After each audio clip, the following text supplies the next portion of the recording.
reclining chair that is uncomfortable to sit in.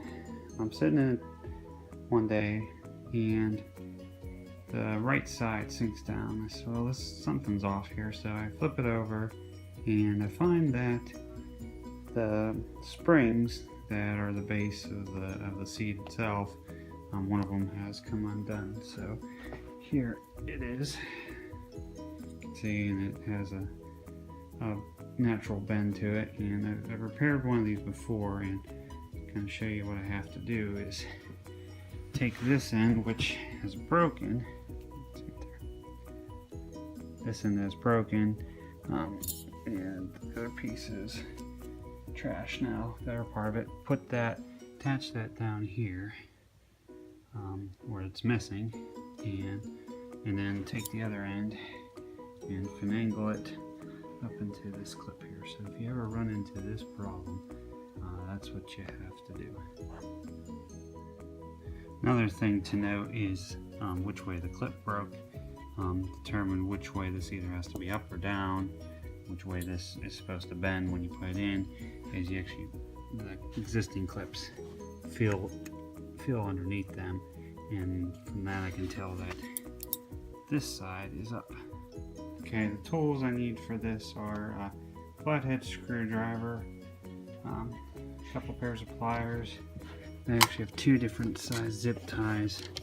Larger one to hold the spring in place, and then the smaller ones to attach to the center bar because the clip is missing, and then a stapler to put the fabric back in place and staple that down. I went and pulled for flipping the chair over, pulled the lever just to release this, and what I'm going to do here is take these staples out. Note that there's actually two sets of staples. This folds over, and I gotta take out this other set here as part of the cushion fabric too to get underneath there. So take those out. You kind of get the corner of your screwdriver underneath there and get it started. This one you can pry pretty easy, but then once you get it started, take your needle nose and pull and roll. Make sure you don't leave that stuck in there. You get the whole thing out. Okay, so once I got that board exposed there, just need to get, I'm going to use two of these zip ties. And it's hard to do one-handed. There you go. Two of those zip ties underneath there. And then what I can do then is get this and I'll feel for where the bracket broke off. That's what happened. Just the metal snapped, and I will zip tie it around there so it looks like this. Okay, so when you zip tie this, don't tighten it up right away. So I hope you didn't do that because you're going to need some leverage here and some room to get this pulled in and tied in up here. So you can see they have a couple bars there. That's when we use the other zip ties. There's these metal clips. Got this central bar, kind of joins all the springs together. I'm going to replace those with the little zip ties.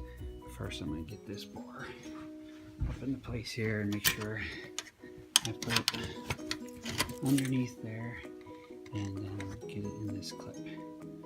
Alright, but I gotta do this two hands. Okay, so I got the bar and the clip in there. Now, it wasn't too bad because I left slack, but this end's held. So I'm gonna pull this down here and kind of use what leverage I can and pull these zip ties tight. Okay, that wasn't too bad because I left them loose. Just pulled it down and then pull these tight. Make sure you pull those really tight because if it's loose, it's not going to support so well. So pull those zip ties really tight. And then you just use your pliers and just snip those off. Pull zip ties and attach these guys. So I just used a single one for each one of these bars.